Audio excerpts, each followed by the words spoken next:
Alright, everyone. So, if you've sort of seen, they released, I'm recording this on the day, but it'll be up on Tuesday, so yesterday.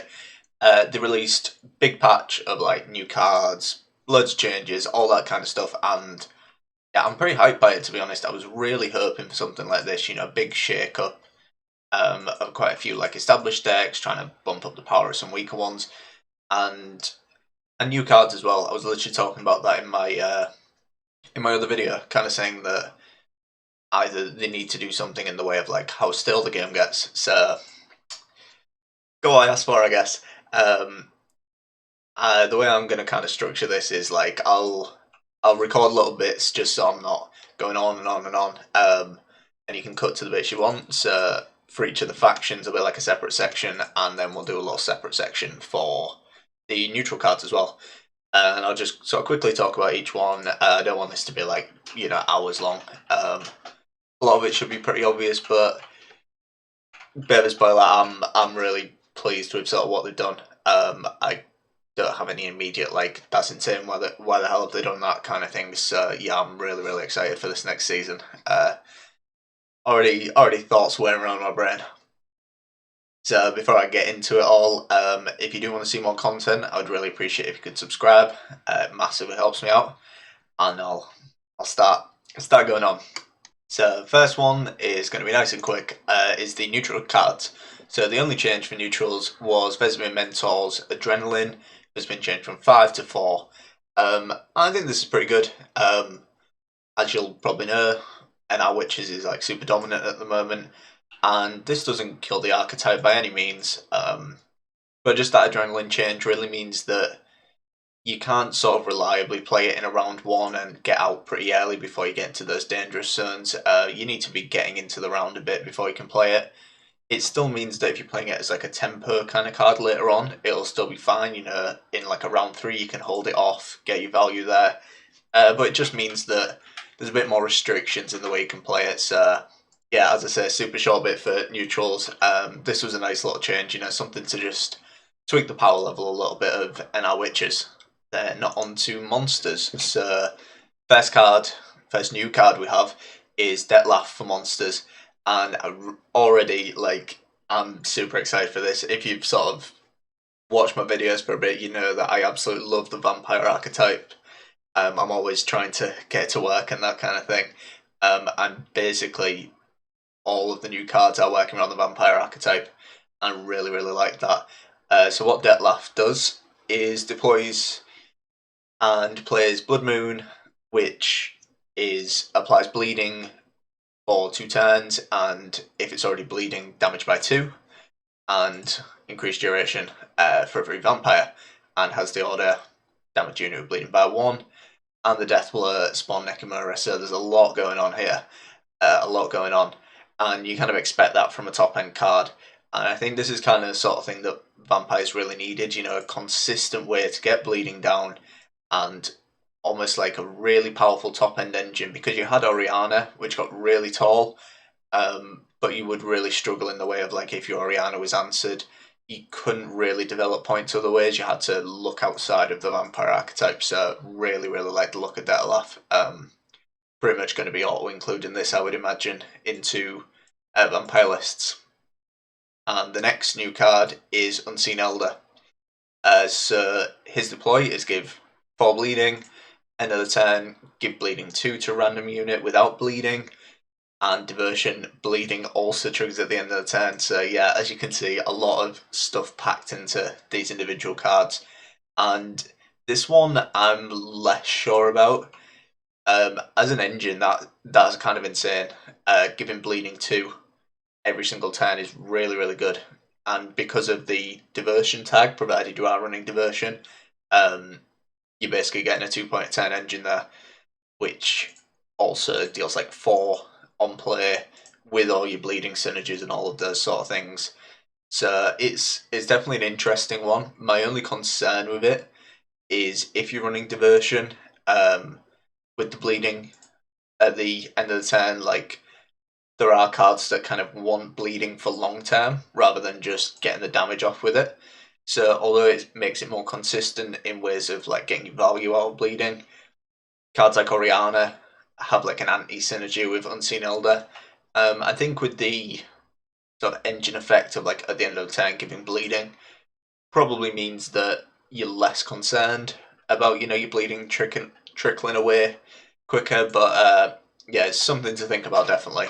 And you're probably not going to run this without diversion, just because you're losing a lot of value on the engine aspect of this. But both cards look really, really good, and yeah, I'm going to be trying them out like day one.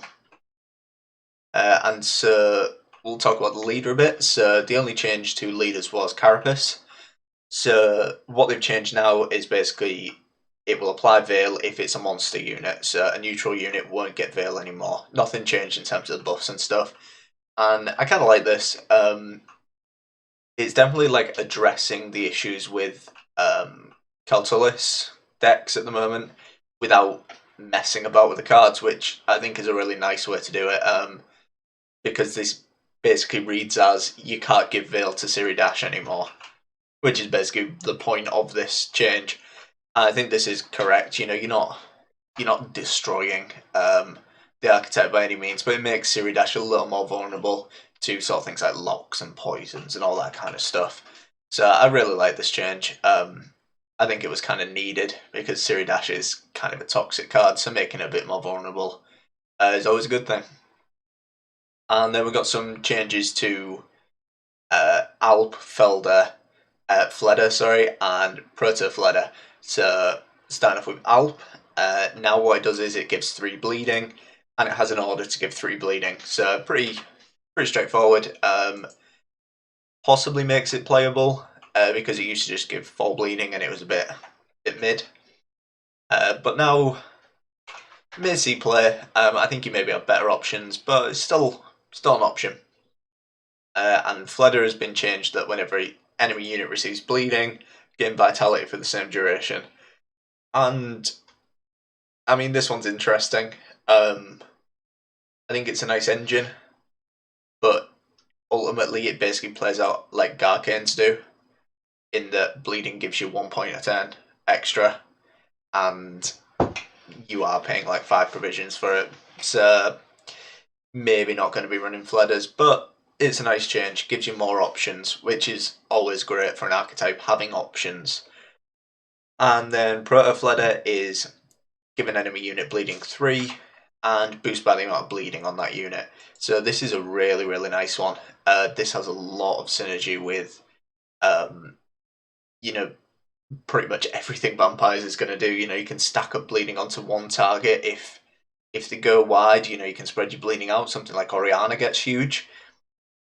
However, if you're playing against something that's not really playing a ton of units, if you get 8, 9, 10 bleeding or whatever, and you're like, great, it's wasted. Proto Fleder is basically boosted by a huge amount.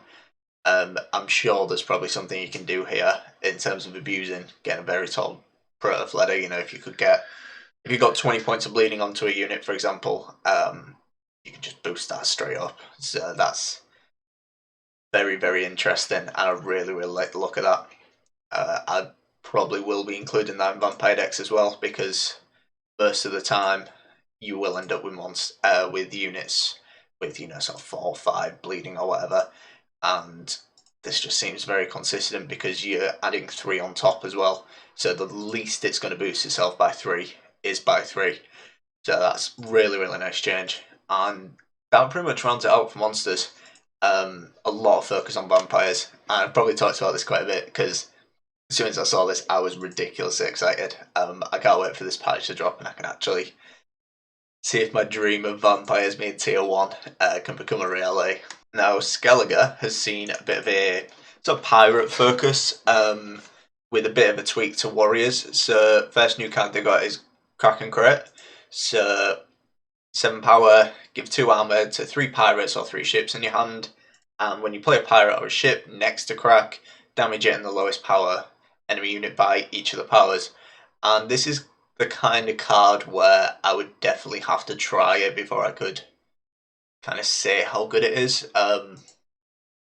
It just seems weird. It's kind of that card where like it could be incredibly good, it could be very bad. You really need to try it yourself and experience it in games to really tell for sure. Typically, damaging lower power units isn't always great, and I'd be really hesitant to say anything about this one, purely because like I can't say for sure how good this card will be. I'm gonna try it out and then probably have a better idea of it after a couple of days. And the next card is scoia'tael. So he has Veteran, so stats at 3 power, going to be 4 in round 2, 5 in round 3, simple enough. It's a warrior card, and with Bloodthirst 2 you draw a card and discard. Whenever you discard a Skellige unit during your turn, summon it from your graveyard, and this can happen twice. And with Diversion, it also works when a Skellige unit goes to your graveyard. So, massive mouthful of stuff that it does. Basically, it's just going to keep resin stuff if you have Diversion twice. So, this could be actually pretty good. 5 power in round 3 means that it's relatively easy to remove, but what it can add is some sticking power, which could really help out in mid-range decks. So you imagine Skellige Warriors, the ability to kind of stop your opponent being able to interact without dealing with Iced First, it could become quite an issue to deal with. Obviously, 5 power, no veil or anything, so locks will work. Mean that, you know, this could get a little awkward to get value from, but yeah, I'm quite concerned about this. I could see this being very, very strong. So we'll have to see. We'll definitely have to see. So slight change to Ursan Ritual. They've dropped the provision by 1 from 17 to 16, and not too much to say there. I think that's justified. Ursan Ritual was kind of dominating a little bit because there's the idea of Ursan Ritual is that it's a drawback to damage your own units, and it's only playing for a net of like +1 point, but in reality that really isn't the case, you know, when you consider cards like Blue Boy and Ceres. So I think this was fair. Arguably, I think change to 15 provisions would have also been completely fine in my books. So Morkvarg's had a change, so he doesn't have Warrior anymore, and basically the point of this is make him synergize more with Pirates, a bit more focus on the Pirate side rather than him just being in every Warrior deck. I kind of like this. You'll probably see him replaced with something like Tigby in Warrior decks if you're not already running both. And we've seen the same thing happen to Terra Crew Axe Wielder, which admittedly wasn't getting played as much as Morkvarg was, so even less of a loss. Demon Smuggler has had power change from 4 to 3, provisions from 4 to 5, and when you play it next to a ship, it spawns a copy of itself, and it has the order of damage unit by 1. And this seems kind of good. It's 5 provisions, 2 3 power bodies, which can damage unit by 1, which fundamentally is like 6 power damage by 2, which is basically what Anchorite Raiders do. And Anchorite Raiders are pretty much a mainstay, and that's like round 3 Anchorite Raiders. And if you're playing this in like a ships and pirates kind of archetype, you're going to have a ship down. So yeah, I think in that archetype this is like an automatic inclusion. And Demon Warship has had similar sort of changes, power change from 3 to 4, provisions 5 to 4, and whenever you play pirate, damage self and an enemy unit by 1, and it has a Death Wish, so this is the first non-monster card with a Death Wish, which is summon a random bronze pirate from your graveyard to this row. So this is kind of interesting. Basically means, you know, you play 4 pirates, it's going to kill itself and spawn a pirate from your graveyard. Seems a little underwhelming to me. It's a lot of investment for a very minor payoff, so yeah, it's a little disappointing, but it's what it is. And the final one is Anchorite Warcrier. So that's had power change from 4 to 3 and provisions change from 5 to 4. So this kind of plays into what they've been trying to do with the change to the portal, adding a few more viable 4 provision engines, And so I really like this. Uncreate Warcry was basically on the cusp of being playable anyway in Warriors decks. Wouldn't be surprised to see this getting a little bit of play. I think it's quite a strong card, to be honest. Okay, so on to Northern Realms. This is a very interesting one. So we have King Foltest, and first time you play a bronze unit on your side of the battlefield, and it's boosted, it spawns a base copy of it at the bottom of your deck. And Diversion is also boost the spawn copy by 1. So straight away you're thinking Blue Stripes Commandos. And yeah, this is kind of scary. Kind of scary. It basically means that you could more or less run the Blue Stripes package without the extra nonsense attached, in effect. I definitely think this is going to be included in that kind of list, especially with the Diversion, boosting the spawn copy, so it definitely allows for you to include the sort of Blue Stripes cards as more of a package in your deck rather than be the focus, which may be a good thing. It may well be a good thing to kind of have them as a nice little thing to include in your deck, but not the focus. So we'll have to see. It's definitely interesting, but again, like I've been saying, I think this is one where I'd have to try it to say for sure, because without like synergy with things like Dumb Banner or Blue Stripe Scouts or whatever, you're not really going to see instant tempo from it. So yeah, it's one I want to try myself before I say for sure. And Queen Meave is the other new card, and this one's kind of interesting. 7 power, 2 armor, inspired at the end of your turn, lower the counter by 1. When the counter reaches 0, boost all allied units by 1. And I don't really like this a whole lot. 7 for 10. You need inspired as well, so it already needs to get boosted. It's basically shut down by being damaged. It's going to take you 3 turns of it staying boosted for this to trigger, and all that is triggering is basically a burn talisman. And it's kind of that thing of it's a lot of investment for a minor payoff.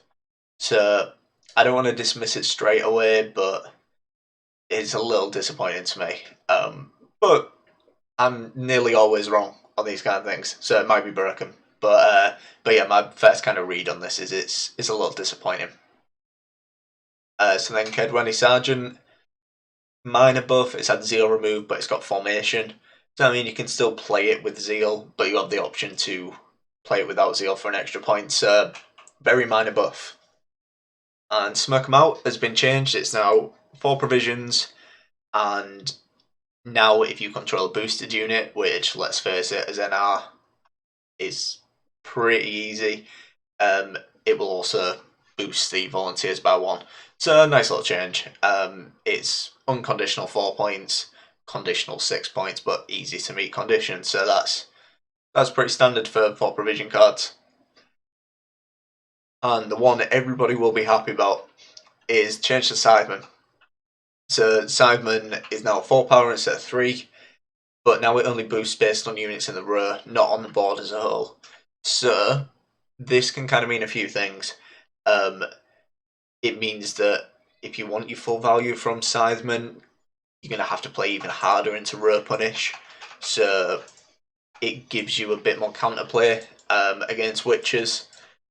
And just by increasing the power by 1, they made it so that you've basically increased the floor while lowering the ceiling. So I kind of like this, because now, in theory, what's the highest Scytheman that's going to go? Highest Scytheman can now go is 12. And that's if you completely commit to the row, everything on the row is boosted. So, yeah, I don't mind this. I don't mind this at all, to be honest. I think this is a good approach to do without killing the deck, because it allows for more counterplay. Row punish now will just ruin Scytheman, which I really, really like, because normally against witches you're basically frantically trying to get damage onto any boosted units you can, but now you can kind of focus on a row, because they want to play into a row, you also want to damage a specific row, so it allows for a bit more counterplay. Things like a Lacerate, things like Gezerus, they're going to be a lot better against witches. So I like that, opening routes to countering while not majorly damaging what the deck's trying to do. So I really like this change. And that wraps it up for now. Breezing through these ones, boys, breezing through. And next we have scoia'tael. So, Brewer Hog has been added.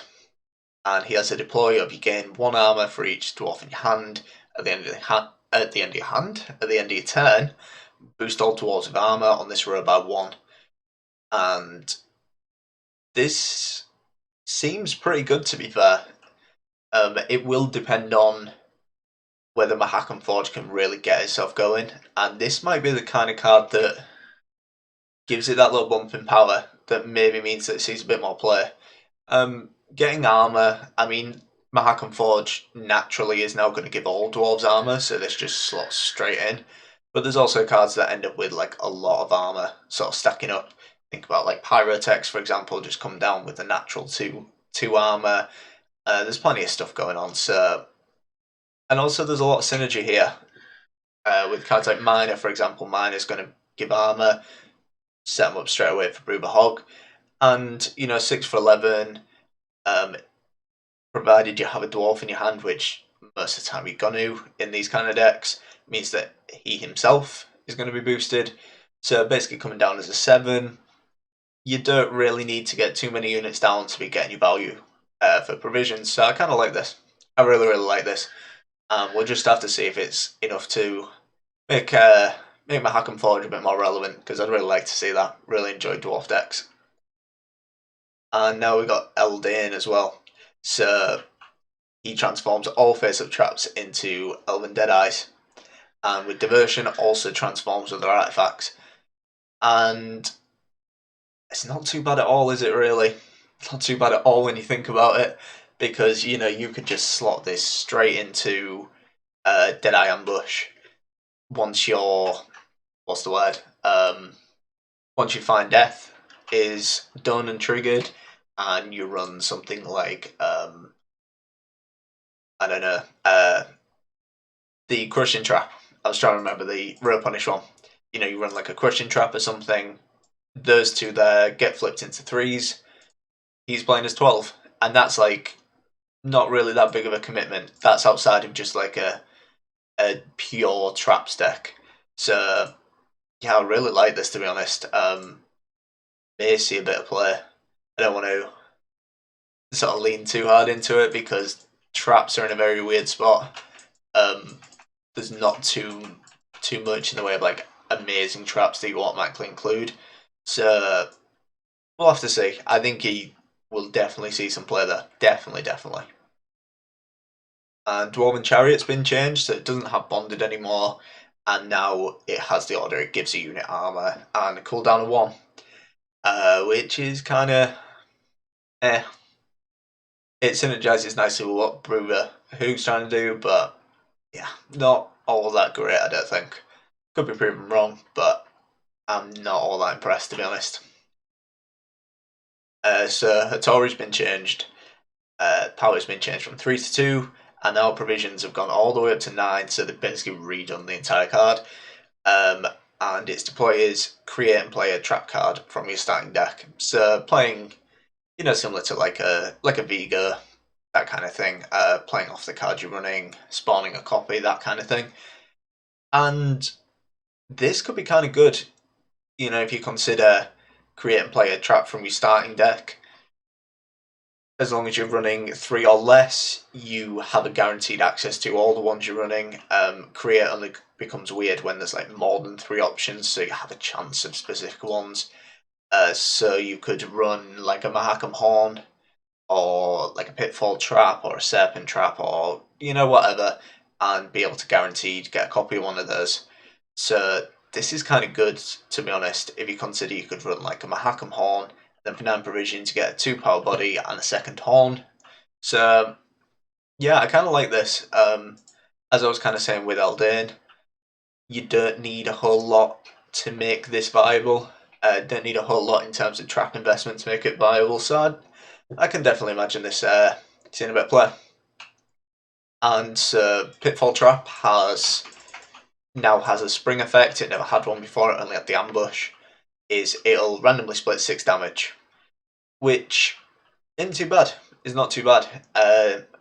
They've also added same thing for Serpent Trap, in that when you spring it, it will destroy an enemy unit with the lowest power. And I think these were kind of needed because they were the only traps that didn't have spring effects. I kind of like that they had the like ideals with ambush, and they had their okay, this hasn't worked, I need to just activate them and get a bit of value. So they were playing for 0. So I really like this. Makes them a bit more viable, and he's seen I've been playing Pitfall Trap quite a bit, so very minor buff to the deck I've been running, so I can't complain.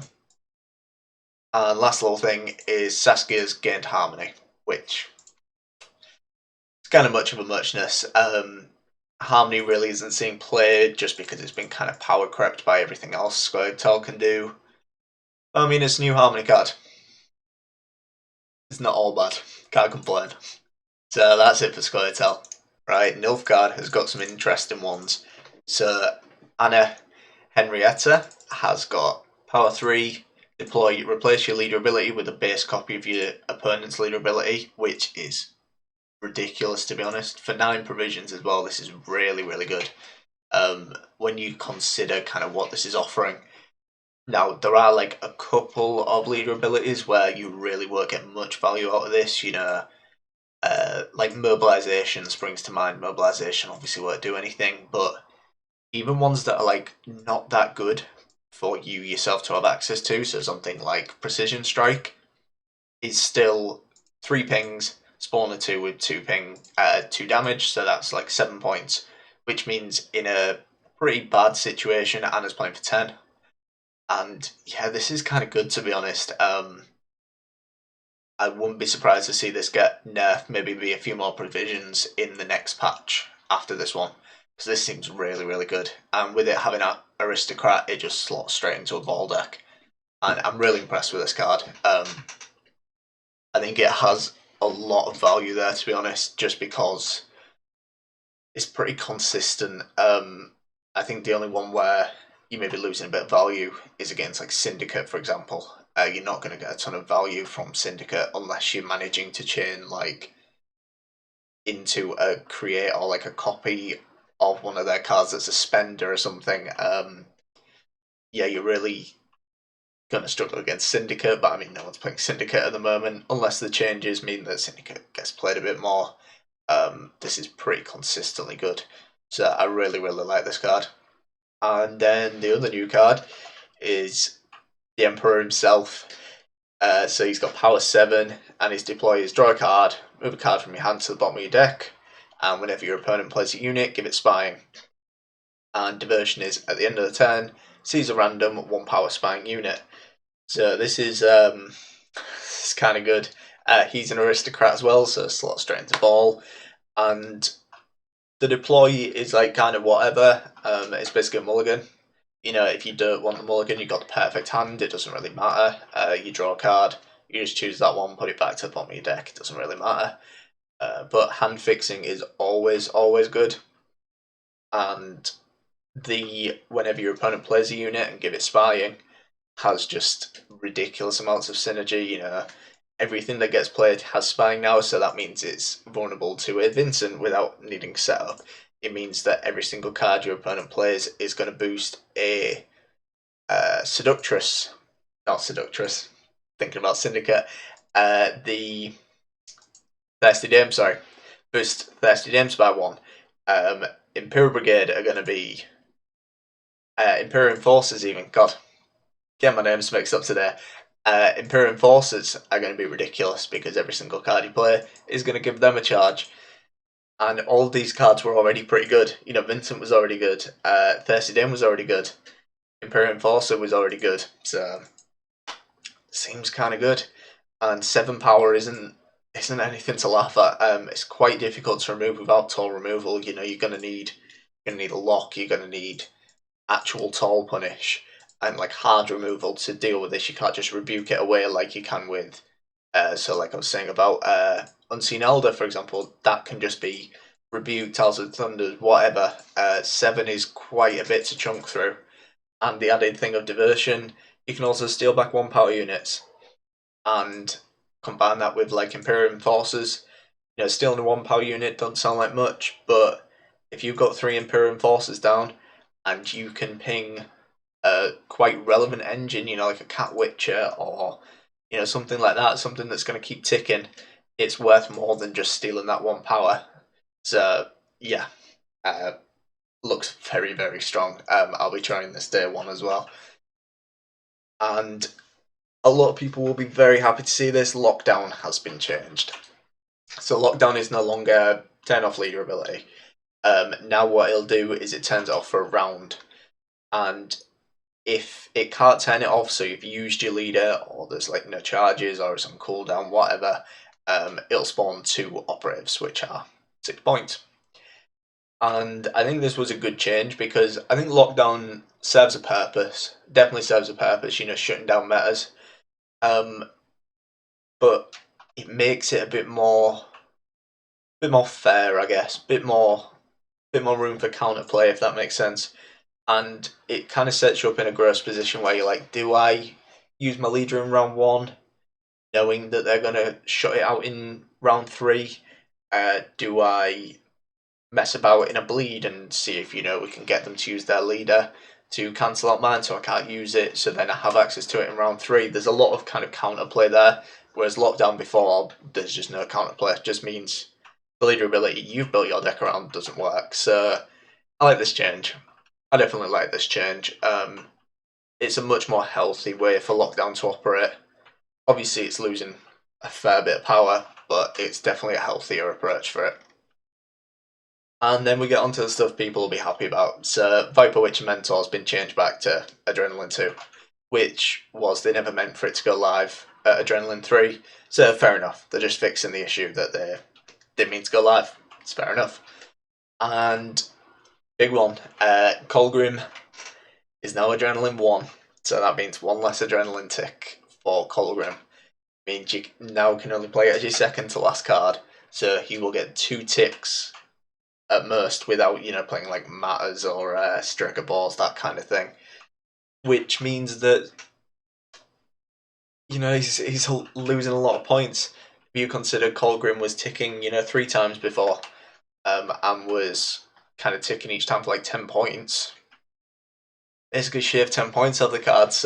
Colgrim is taking a massive hit here, and I think it was kind of necessary. Really discouraging the clog sort of archetype is always good in my books because it's really not a healthy kind of archetype, to be honest. But we'll stop talking about the useless stuff. We have False Siri. So she's now an aristocrat.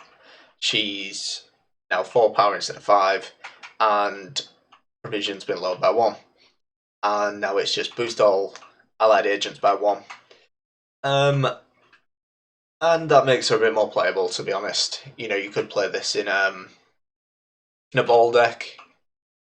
Only really has to boost like 3 units to be getting 7 for 6, kind of good. And really, she wasn't seeing play before, so changing it to an aristocrat, lowering the cost a bit, so it's not a huge investment, kind of makes sense. Probably won't be like an auto include, but it's definitely playable. Definitely playable now. And the last one is Cadavrin. So Cadavrin's been changed quite a bit.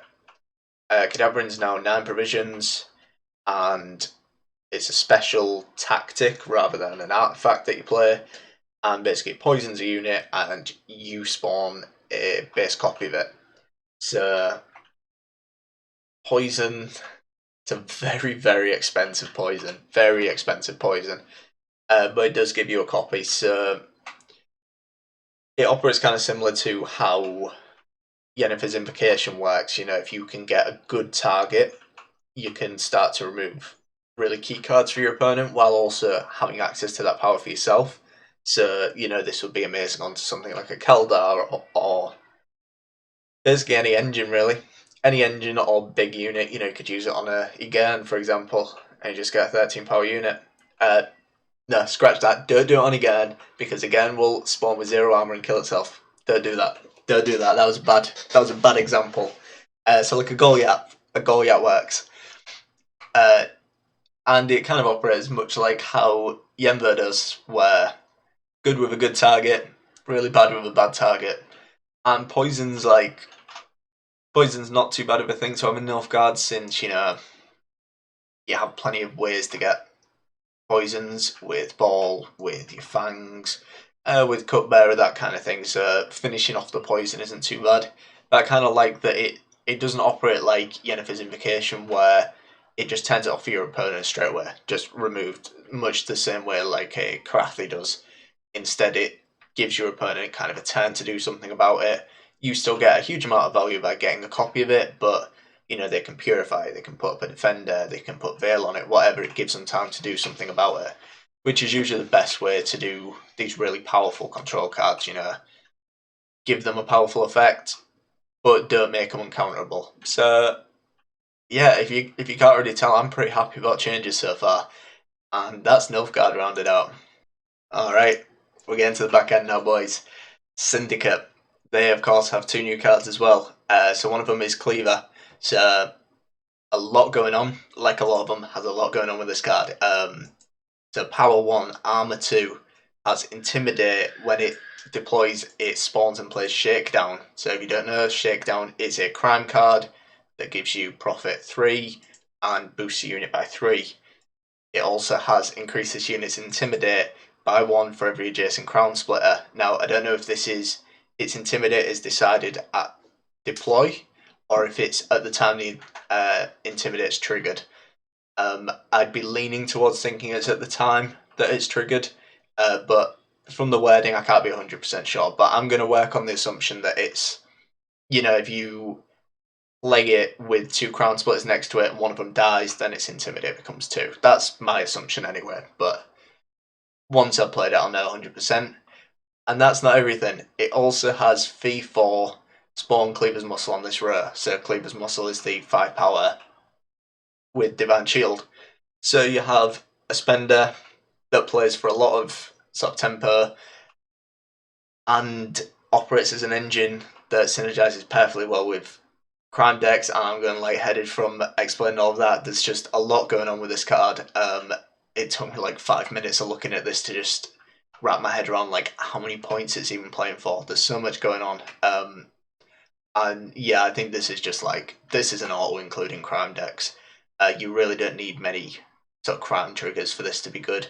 And I mean, all you need next to this is you play something like a Novigradian Justice, and you can very easily get 2 crown splitters down there. And when he spawns the Shakedown, he'll boost himself by 3, and then you just play another crime. You play something like an Excommunication into a crime, and all of a sudden he's now 10 power. It's kind of ridiculous.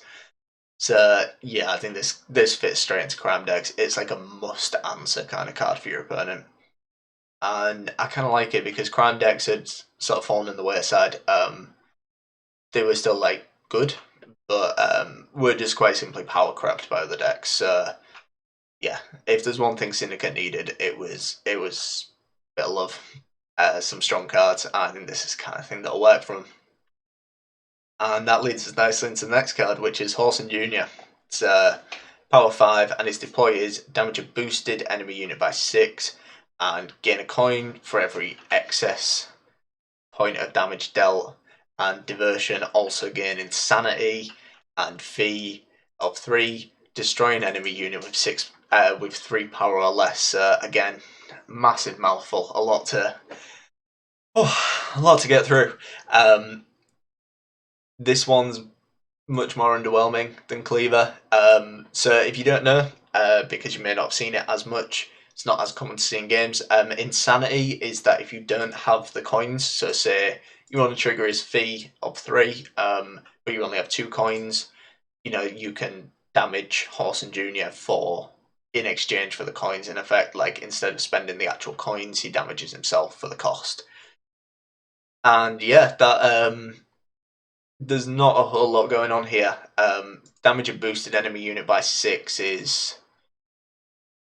I think the one slip up here is going to be the slip up that anything boosted unit related is going to face, similar to how Morkvag feels, where in some matchups this will be great because, your opponent's going to go tall. But there are going to be matchups where they don't play a single boosted unit. You know, you're playing against Skellige Warriors, for example, not a single boosted unit, and you're going to feel kind of horrible because there's nothing to damage whatsoever. He just comes down as 5, and that's it, 5 for 10, with like a fee attached to destroy small units, which would feel kind of sad. So yeah, I think this won't see as much play purely because it's a big investment for the potential to basically play 4/5, which is kind of sad. If this was just damage an enemy unit by 6 and gain a coin for every excess point of damage, I think this would be fine. I don't think the boosted part was really necessary. Well, you know, we can say, as always, I'm proven wrong with these things. So, we've had just a lot of changes. I will just blitz through these and talk about any major ones. Line Pockets now has 6 charges instead of 5. Great. Shakedown changed from 5 to 4. Great. Tax Collector changed from 5 provisions to 4. Great. Awesome Freak Shows provisions changed from 8 to 7. Beautiful. That's actually a really good one. I really like that. I think that was necessary. Siggy Reuven's had changed from 12 to 11. Beautiful. Think that one. Reuven's borderline now. Reuven's kind of borderline. May see a little bit of play. I don't think it's like an auto-include kind of card, but may see a bit of play. Ludovicus Brunbaum had to sit along name one. So it's been changed from 6 coins to 9, and the tribute's changed from 4 to 5. I think this is really nice. At worst, you can play it for basically profit 4. Kind of good. Could get a bit awkward with coin limit being 9 because you're gaining 9. So unless you're sat on exactly 5 coins, this could get a bit weird. I don't think it's going to see play, but it's a step in the right direction. Igor the Hook has had provisions changed. Great for any meme deck that's running Igor. Coerce Blacksmith. Profit changed from 1 to 2. Always good. Borderline playable, I think. It's kind of was alright. Coerce Blacksmith, it was decent enough spender. Oxenfurt Naturalist. Provisions changed 5 to 4. I don't think it's going to see any more play. Tunnel Drill fee change from 3 to 2. This was definitely needed. Why it was 3 in the beginning was unbeknownst to me. So if you don't know about this card, it was fee 3, deal 1 damage, and the damage was increased by 1 for every, I won't say Crown Splitters next to it. I'll correct myself below if I'm wrong. So at absolute best, it was playing as a 3 for 3 engine, which just seemed weird. So 2 makes much more sense. Rico Meyersdorf now sets its power to the current power of the Plague card instead of the base power. Still a bit of a meme. It's kind of just I'm going to roll the dice and see what my opponent plays. Amazing against monsters. Not so good against decks that really don't play tall units, so really won't see much value in a Warriors matchup, for example. But it's going to feel absolutely great in a monsters matchup, so that's what it is. Dip in the Pontars had a provision drop. Stolen Mutagens has had the Salamandra condition changed from 3 to 2. I think that's really good as well. I think that was necessary. Beggar, the regular profit changed from 2 to 3, and the bonded profit changed from 4 to 5. Really like this. Still don't think Beggar's playable, but step in the right direction. Blind Eye Apothecary, tribute changed from 3 to 2. Still not playable. Still not playable. And Roland Blindheim has had the Adrenaline effect removed, and as has Geller Blindheim, well, he's had his cooldown removed, but he's had Adrenaline added, which is with Adrenaline he has a cooldown of 1. So that's a lot to get through. There was a lot of changes to Syndicate. I kind of expected it. Syndicate really weren't seeing any play. This all will be linked below. If you want to read through these, as I know I kind of blitzed through these, but we'd be adding another 15-20 minutes if I spoke about each of these individual syndicate changes on their own. Oh, I'm out of breath from going through those. So yeah, there's been a lot of changes. I would highly recommend giving this stuff a read for yourself. Obviously, this is kind of my views on these cards. Take them with a pinch of salt, because I'm sure there will be plenty of people with plenty of different views, and I'm very regularly proven wrong about my initial views on cards. But I'm just excited for this patch to drop so I can play some of these cards, man. They look really good. And last little bit I nearly missed. They've done some game fixes to some stuff. Not all that important. So I think that'll be it. I think I need to go for a lie down, because that was a lot of talking for a long time. So video on Thursday. Let's face it, it's probably gonna be vampires. I'm gonna be playing vampires the second this patch hits. So I hope this has been enjoyable. And if you got to this point without skipping any of this, firstly, what's wrong with you? Why are you listening to me for this long? And also, I really appreciate it. So I will catch you on Thursday, and thank you for watching.